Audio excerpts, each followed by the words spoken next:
building a business, and I didn't realize how many parts of it were involved. But today I'm back on the blog, and I'll be back every Thursday for Thankful Thursday, giving you tips about your brain and how to live a grateful life.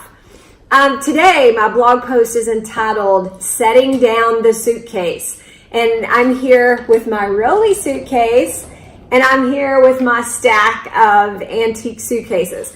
But I was recently in the airport in Phoenix, and I'd been in Phoenix for a week, and I came back with much more stuff than I left with. And I was carrying my carry-on, which had about 6 pounds in it. And I was in heels because I had just left from a speaking engagement, and I just couldn't do it anymore. I was dying. And I was in the Starbucks line, and I saw this suitcase in the little gift shop, and I thought, I'm getting it. I can't do this anymore. And when I was on the plane, because I paid way too much money for this one little suitcase, I realized, oh my gosh, I have done that for years, and so many people I know have done the same thing. We carry a load that's too heavy to bear. And I can't tell you how many messages I get from people who ask me how to get over the past, whether the past is something you've done to someone that hurt them or something they've done to you that hurt you. And either way, the advice is the same, is you cannot move forward with your best self if you are holding on to the past. And your brain, you cannot out-trick your brain. I say that all the time. Your brain knows what you're thinking. And just because you don't let the words come out, the emotional chemical soup in your head is happening all the time. And when you start feeling the guilt and the self-loathing and the deprecation of all the stuff you've done and how mad you are at yourself, it's almost like a little reward system for your brain, because you're like, oh, I feel bad, so I'm a good person. But what you're teaching your brain is you're a crappy person who without self-loathing would be bad again and would do this again. And you're creating that cycle in your head. The same thing goes if someone has hurt you.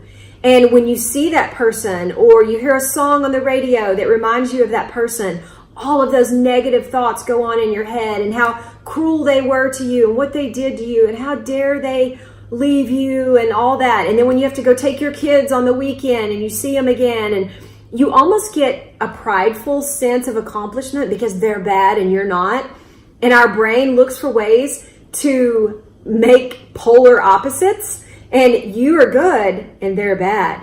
But even if you're not feeling good, as long as you can make them really bad, subconsciously you feel good about yourself. But it does nothing but negative to your brain. The chemicals that are going on there in the end of what you're creating in the emotional system of your brain is so detrimental. They've seen it on brain scans, and they know what it does when we start feeling the guilt. They just did a new research study. I read about it this morning about guilt, and it was 2 psychologists, and I can't remember where they were from, but they had 2 groups of women, both of which were watching their weight and wanting to lose weight. And then they also had a control group of women who were also wanting to lose their weight, but they told them nothing and said nothing. They gave these women donuts, and one of the groups they gave the donuts to, and within 4 minutes they were required to eat the donut and drink a glass of milk. A glass of water. When you drink the water, it fills up your stomach, so you feel more full than you would if you just ate the donut. And that created a lot of self-loathing and guilt. And oh my gosh, look what I just did. When actually it was the water creating the biggest feeling of fullness.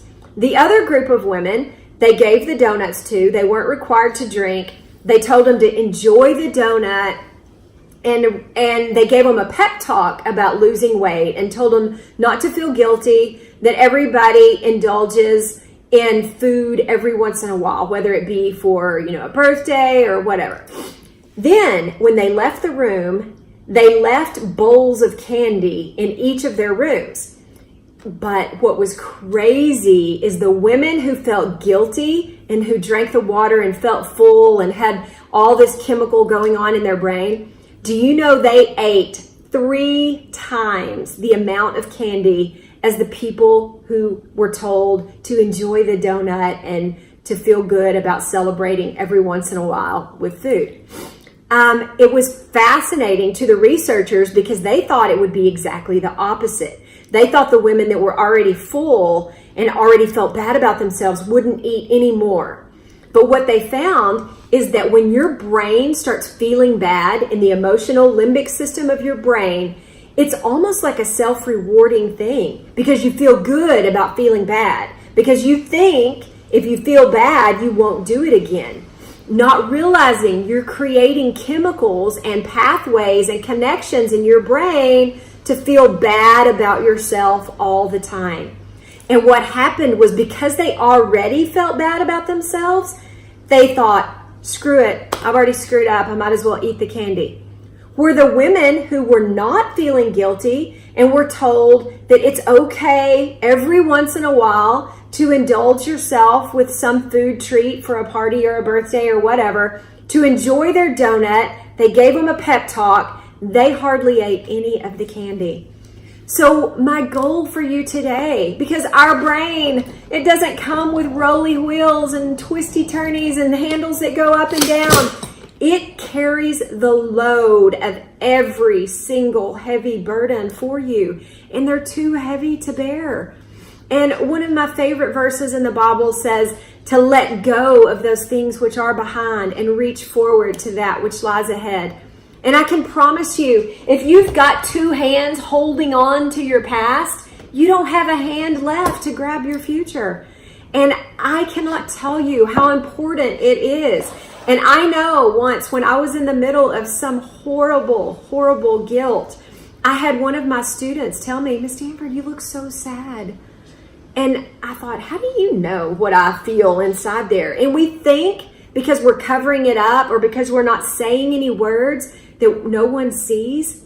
But you can never be your best self. You can't help anybody else be their best self as long as you're holding on to guilt and shame and sadness. So my advice for you is let it go.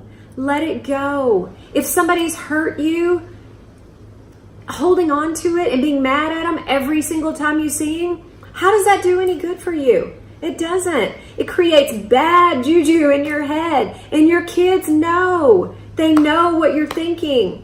And just because you're not saying the words, they feel your tension. They feel your energy. And if you've done something to hurt someone else, the fact that you feel bad about it is already a sign that your brain knows that that was wrong. So 3 years of self-loathing or 3 months or 3 decades of self-loathing is not going to do you any more benefit than the moment that you were genuinely sorry. Apologize to that person and tell them, I'm really sorry for what I did because I know I hurt you. You cannot move forward and you cannot have your best brain with all this guilt. Set down the suitcase. Set it down, let it go, and move forward to be your best self. I'm so excited to be back on the blog and to tell people all the stuff I've learned about your brain. I will be here every Thursday on the blog. I also wrote a bunch of stuff, so if you want to read it there, it's at thegratitudebusiness.com. I'm also going to have another live event in June, June 29th. If you ever wanted to come and learn all the tricks about your brain and get some hands-on activities of things you can do to stop your negative habits and move forward and be your best happy self. Thanks for joining me today. Stay happy and keep living a grateful life because the world needs to see you smile. Bliss and blessings. See you next week. Bye.